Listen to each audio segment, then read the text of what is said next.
Hello, me doctor Priyal Chandurkar. Priyal my fight with cancer. तर माझ्या जर्नीमध्ये एक अशी म्हणजे मला असं अनुभव आले, की जसं डायग्नोसिस झालं, तसं त्या व्यक्तीने माझ्यापासून दुरी बनवायला सुरुवात केली.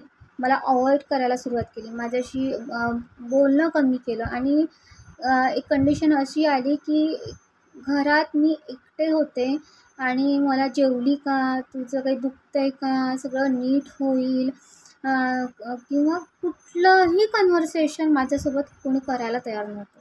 2 व्यक्ती घरात, मुलगी माहेरी सोडली होती आणि लिटरली मी बेडरूममध्ये झोपत होते. मी दिवसभर रडत होते. मी रात्रीही रडत होती. माझा रडण्याचा आवाजही त्या व्यक्तीला येत होता. पण तो हॉलमधून माझ्याजवळ साधं मला सांत्वन करायला, मला एक मानसिक आणि भावनिक आधार द्यायलाही सुद्धा तो व्यक्ती उठून रात्री येत नव्हता. आणि मग देन मला रिअलाईज झालं, की हा व्यक्ती मला अव्हॉइड करतो. त्याच्या वागण्याने, त्याच्या जी त्याची त्यावेळेसची त्याची मानसिकता होती, ती माझ्या सगळी लक्षात यायला लागली. हा मला अव्हॉइड करतो आहे आणि ह्याला असं वाटतंय, की बाबा हा काही संसर्गजन्य रोग आहे, की मला होईल की काय? म्हणजे अशा टाईपमध्ये तो वागायला लागला. आणि मला राहावलं गेलं नाही. मला ते इतकं दुःख होत होतं आणि इतकं म्हणजे मला त्या आजाराचं पण टेन्शन, माझी मुलगी माझ्यापासून दूर आहे त्याचं पण हे आणि ह्या लोकांचे चेंज झालेले बिहेवियर. तुम्ही इमॅजिन करू शकत असाल, की माझी कंडिशन त्यावेळेस काय असेल. माझ्याजवळ माझं आपलं कुणीही नाही, स्वतःचं कुणी नाही. ज्या व्यक्तीवर मी भरोसा ठेवला आणि तो व्यक्ती ह्या दरम्यान असा वागून राहिला.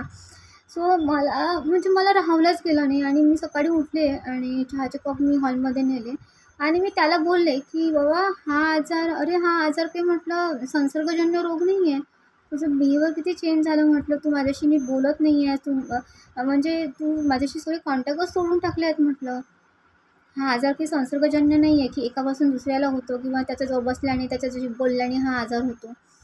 तर त्याने त्याच्यावर काहीच एक शब्दही तो बोलला आणि तो हसला आणि बस त्याची जी जी मेंटॅलिटी होती, जे वागणं होतं ते सुरूच होतं. पण त्याच्या वागण्याने मला होणारा त्रास एकतर त्यांचं ते सगळे विचार की बाबा ही बिमारी बरी होत नाही आणि मी म्हणजे हिच्यावर ते इन्व्हेस्ट करून काही फायदा नाही आहे, आमच्याकडे पैसा नाही आहे.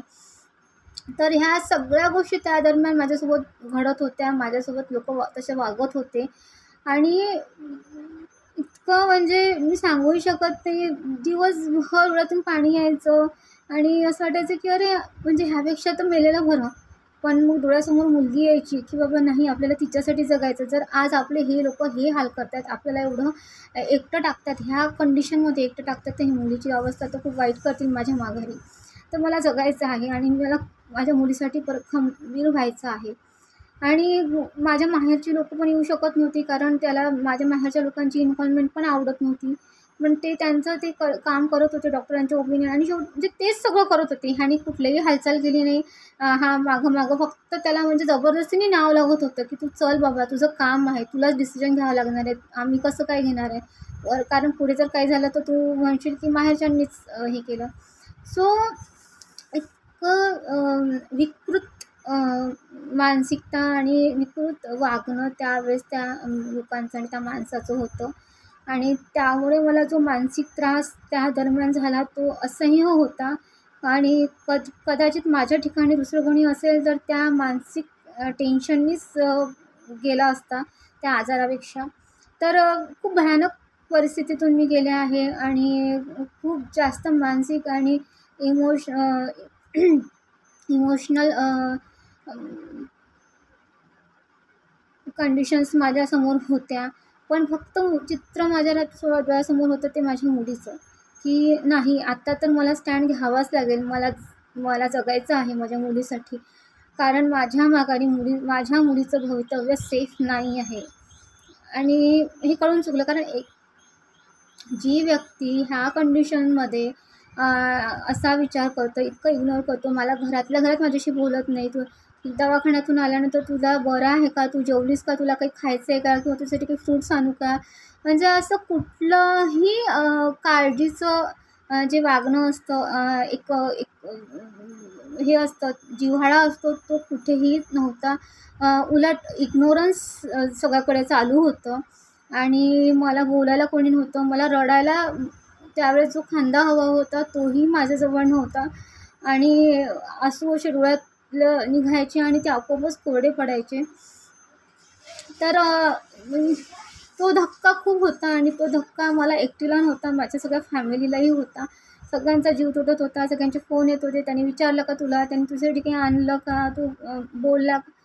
तर हे जेव्हा मी त्यांना घरी बहिणींना वगैरे सांगायची तर ते सगळे म्हणजे की कधी हिचं ऑपरेट होते आणि कधी हिला आम्ही आरामाला इकडे घेऊन होतो असं सगळ्यांना झालं होतं. तर इतकी विकृत कंडिशन, विकृत लोकांशी माझा पाला पडला आणि इतके मानसिक आघात माझ्यावर त्या दरम्यान झाले की ते त्या आजारापेक्षाही कदाचित खूप भयानक होते माझ्यासाठी. अंगावर काटे येतात तिचं कंडिशन आठवली तर. आणि आणि इतके निर्दयी लोकं आपल्या आजूबाजूला असतात की जे पैशांसाठी म्हणजे एखाद्या व्यक्तीला मृत्यूच्या दारात एकटं सोडतात फक्त पैशासाठी. आणि त्यांच्या क्रुएल मेंटॅलिटी मुळे त्यांना म्हणजे कदाचित ह्या गोष्टीचं त्यांना काहीच गांभीर्य किंवा काही फरक पडत नाही, कोण काय म्हणेल किंवा आपली कर्तव्य काय, आपण काय करतो, काय वागतो, त्यांना समाजाचं वगैरे कुठलंही अशा लोकांना भान नसतं. तसं ते विकृत लोकं माझ्या आजूबाजूला तेव्हा होते आणि त्यांच्यामुळे मला खूप जास्त मानसिक त्रास झाला आणि माझ्यामुळे माझी फॅमिली पण खूप सफर झाली. Thank you so much.